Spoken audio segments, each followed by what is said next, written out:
cherished those snow days. I remember those days very well. I will say in this new role, I don't necessarily get snow days, but I work from home, so it's a trade-off. So I really appreciate you being here today. So I am just going to spend a few minutes just sharing what it is that I do, what it is Operation Hope is. Somebody says they can't hear. Can everybody hear me? Okay, just want to be sure. Um, so first of all, I have worked with several of you, so I see some very familiar faces. I've had conversations. I've been to your schools, so it's great to see you guys again. It's great to meet all of the new folks here. Um, but let me start by introducing me and what Operation Hope is, and then I'll kind of get into some of the services that I can offer at your school for your family, your faculty, and even your students if they're old enough. So I am Sherry Schlomer. I am originally from central southeastern Kentucky, and I have lived here for the majority of my life. I have two grown sons who are married and have families of their own. And I am recently divorced, so I live with six dogs. So I have adopted six fur babies, and that's who I take care of. So it's me and my fur babies. Um, so I retired from education. I was a business and marketing teacher, and I retired from education 3 years ago. And at the time I retired, I thought, I'm ready to move on with something, some exciting something, do some travel and that sort of thing. But that's just not me. I really enjoy. I'm still younger, and I still enjoy really getting out. And it has always been. I guess I have a servant's heart. I was a nurse before I was a teacher. I have always wanted to help others. It's who I am. And when this opportunity came along to make a difference with people's lives, I jumped at the chance. I really and truly jumped at the chance. And let me tell you a little bit about Operation Hope. So it is a nonprofit organization that was started about 33 years ago by a gentleman whose name is John Hope Bryant. And John was raised in a very impoverished community. He, at one point, well, several times throughout his life when he was a young child, he and his family were homeless. And he made it his life's mission because of the difficulty with his own family, his own community. He made it a point that he was going to help break that cycle of poverty. So as he grew to be an adult, he got his education. He was the first in his family to go to college. He is now, fast forward many years later, a highly successful entrepreneur. And he has really worked his way into this and has created a phenomenal nonprofit.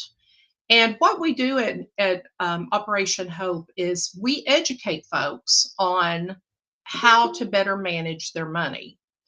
And we talk to folks about how to budget. We teach them how to budget.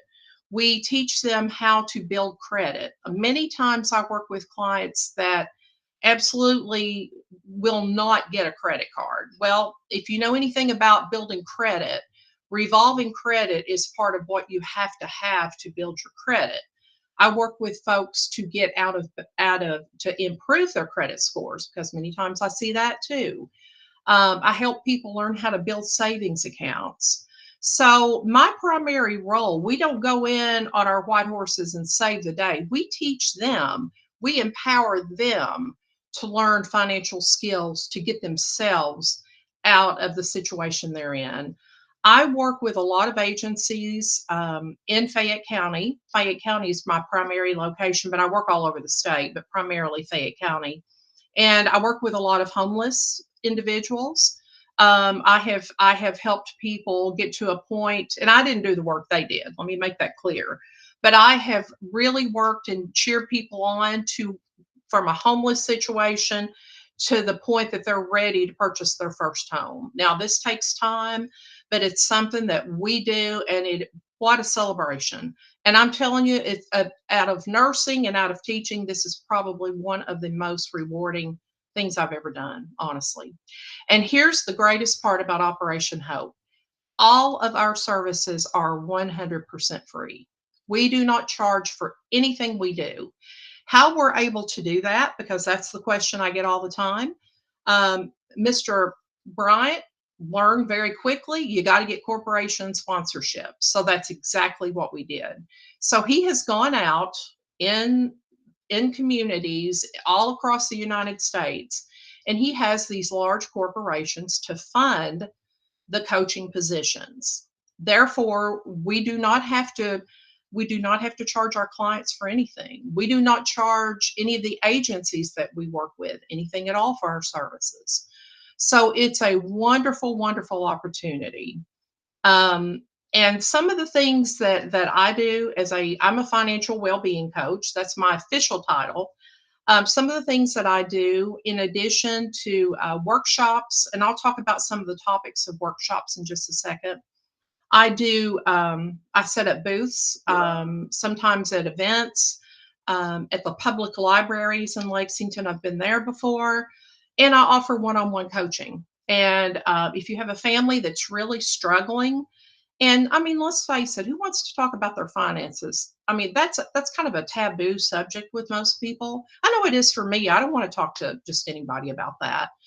And I really, as a coach, I really have to work hard to develop relationships with people before they'll even open up. Sometimes it's one or two sessions before they trust me enough to know I do care. I'm going to work with them.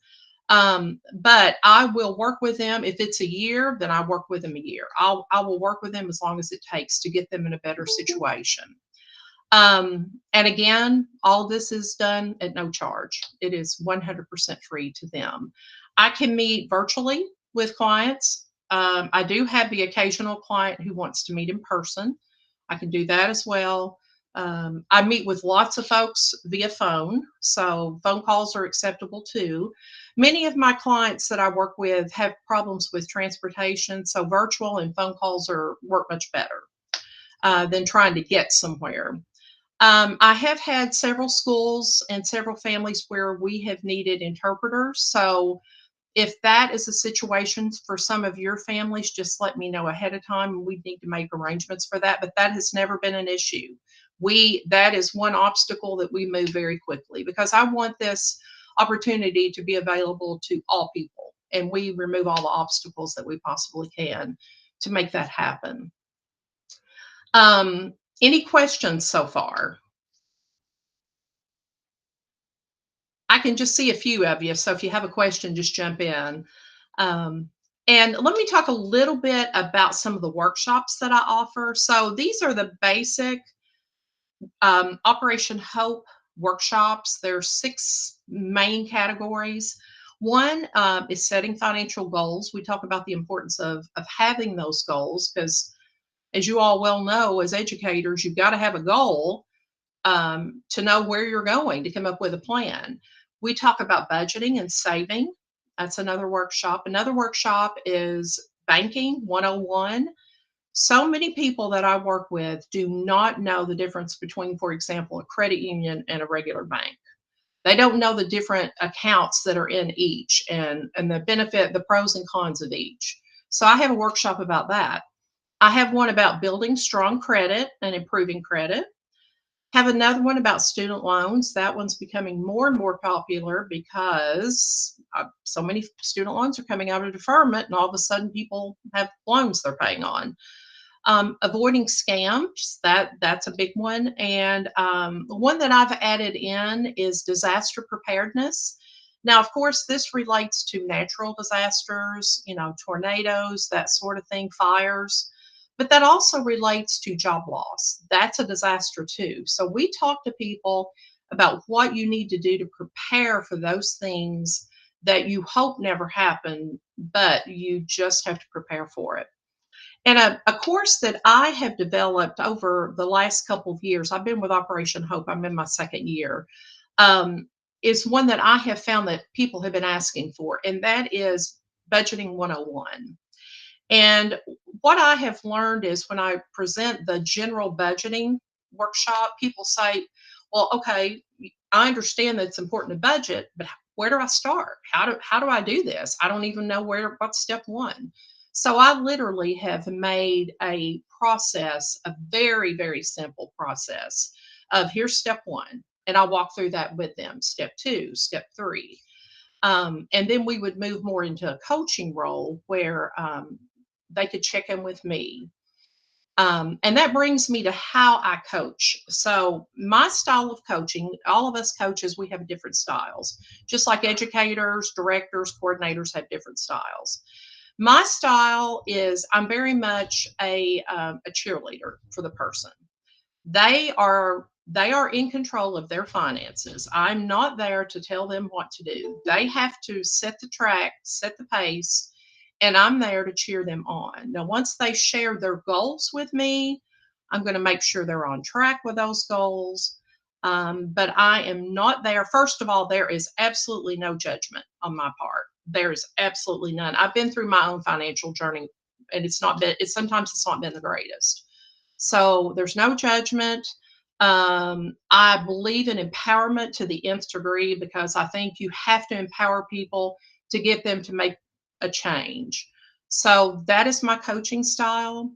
The way that I work with family resource centers within the school, as I said, I have many, many years of experience working with family resource centers at my own district and then in this role as well.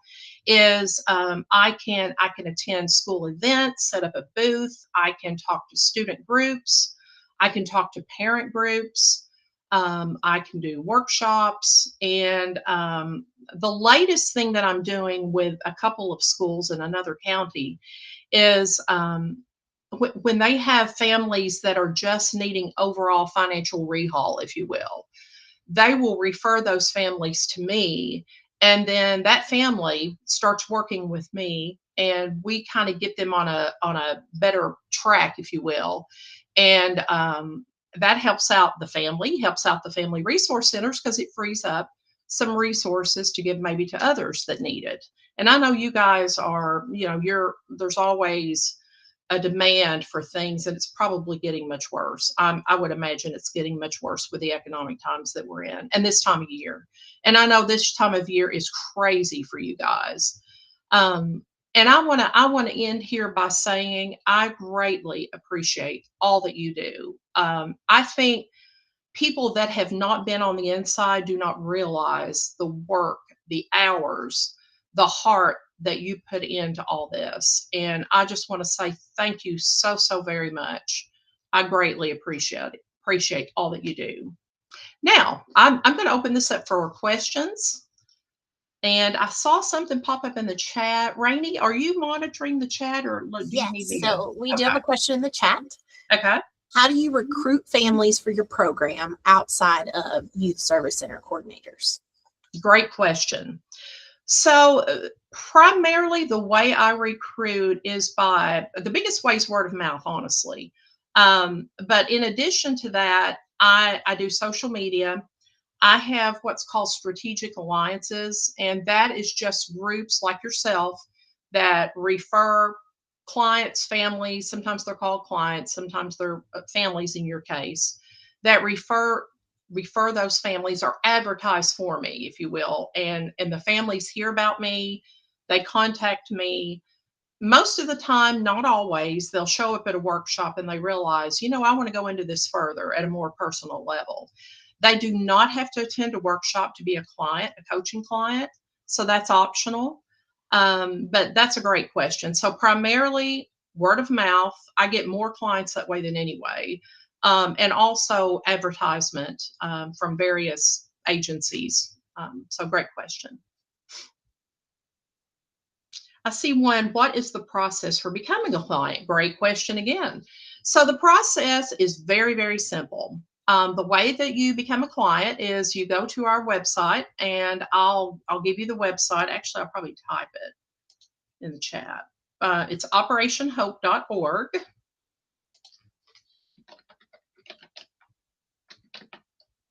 If I can type. I have a splint on my finger, so I'm having difficulty typing. OperationHope.org. And on that, right now, we conveniently have a pop-up that says, would you like to become a client? And so you will become a coaching client. That's one of the options. And all you have to do to become a client is to provide your email, your zip code, and of course your name. Telephone number is optional, but if you want to do a phone meeting, of course you would need to do that. And you would enroll. You would choose. They have an option of choosing a coach, and you would just choose me as a coach. And I can send a flyer to Rainey, and she can send that out to you guys if you would like for me to do that. That'd be great. And then that way, it explains. There's a QR code where they can go right to my list of workshops that are currently available. Also, to my link that will automatically choose me as the coach. You won't have to search for me. Let me I'm going to put in my phone number here as well. So you guys have that, because I want you to be able to reach me. There's my phone number, and I'll type in my email address.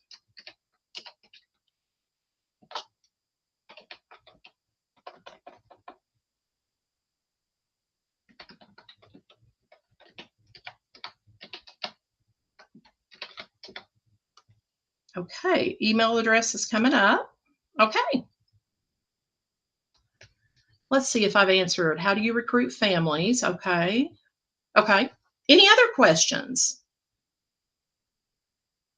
I see some of you in here that I haven't seen in a while. Hey, Joni, I saw you pop up just a second ago. And I saw Jason in here. It's good to see you guys.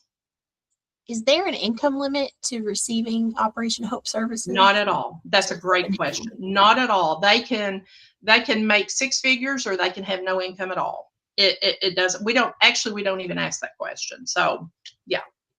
And another thing that's a really complex question, and I get all sorts of responses. The body language is incredible when I ask this question. May I run a credit report? People are like, oh gosh. That's like asking people, how much do you weigh? Almost. You get the same visceral response. And I just explained to them, this is not, first of all, it's a soft pull. It's not going to affect the credit when I pull it. Second of all, it is not, there will be no judgment. I don't care how bad your score is. We just need a starting point so we can measure and see what kind of progress we're making. What documents do you require for families to give? At this point, I do not require them to give any documents at all. Sometimes, instead of going through, it's easier for them sometimes to give me a copy of a bank statement, but they do not have to do that. It's totally up to them how much of that they want to share. Now, I will ask the questions, but I will say something. If I'm working with a coaching client and I ask, how much is your monthly income after taxes, I'm just going to assume they're giving me the correct answer, because if they're not telling me the truth, it's really, it's detriment on them that they're not giving me the full information. It doesn't hurt me in any way or form.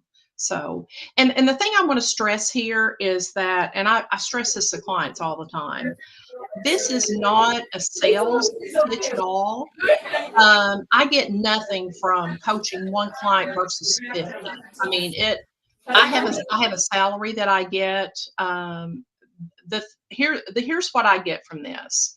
I get the satisfaction of knowing that I'm helping someone. And that's all that I want. I mean, that literally is all that I want.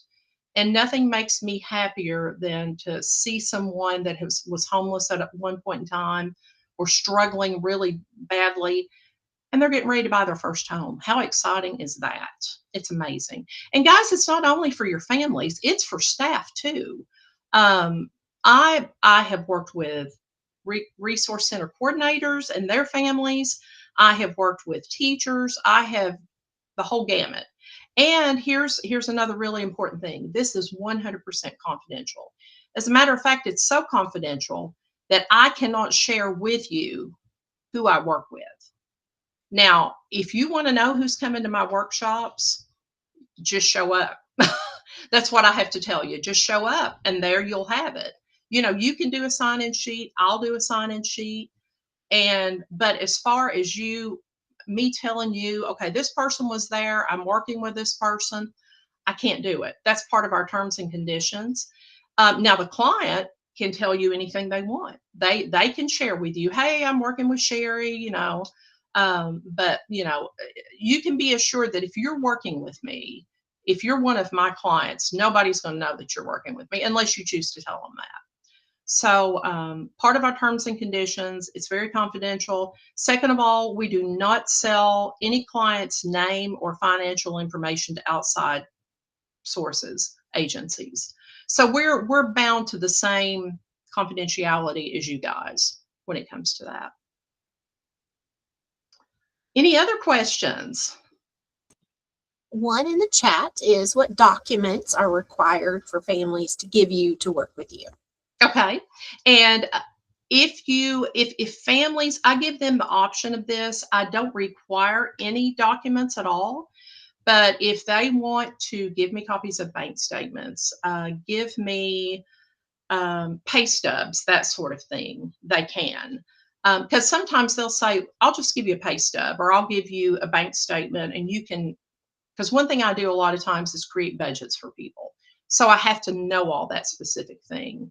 And, a lot of people say, well, how do you know that you're getting accurate information? Well, it's to their benefit if they give me accurate information.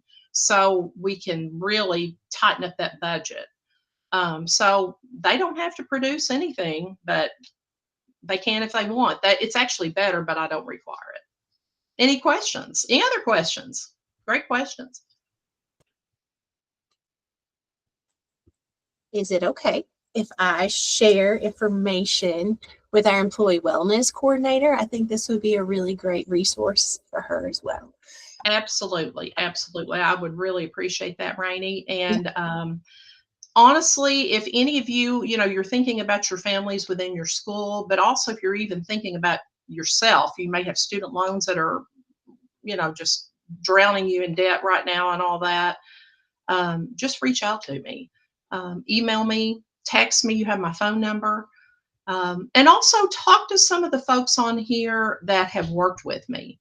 Nothing, I feel like, I really feel like the majority of the people that I've worked with on here, I feel like we have a great relationship. I've gotten a lot of positive feedback. I can't see everybody on here, but I've worked with Joni. I've worked with Jason. Let me see who else is on here that I've worked with.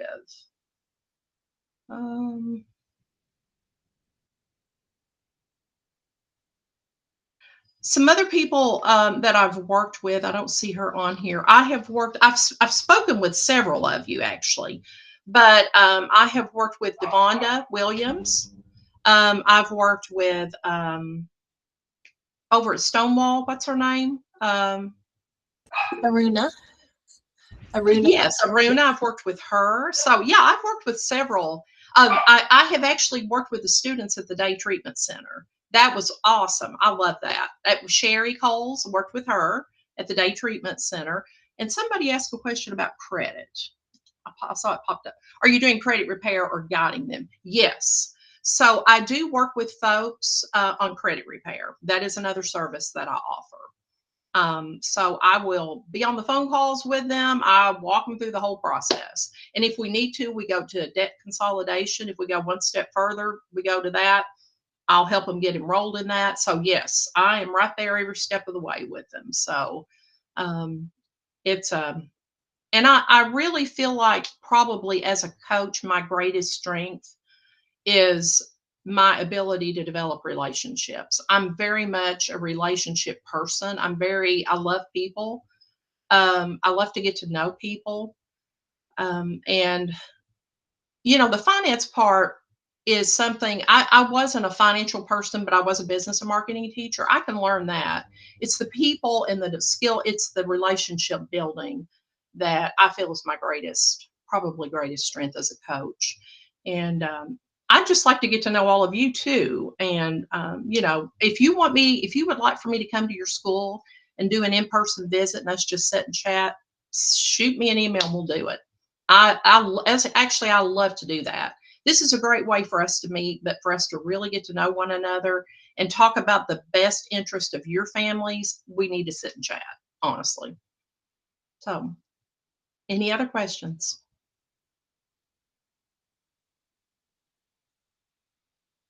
Oh, thank you, Roxanne. I appreciate that.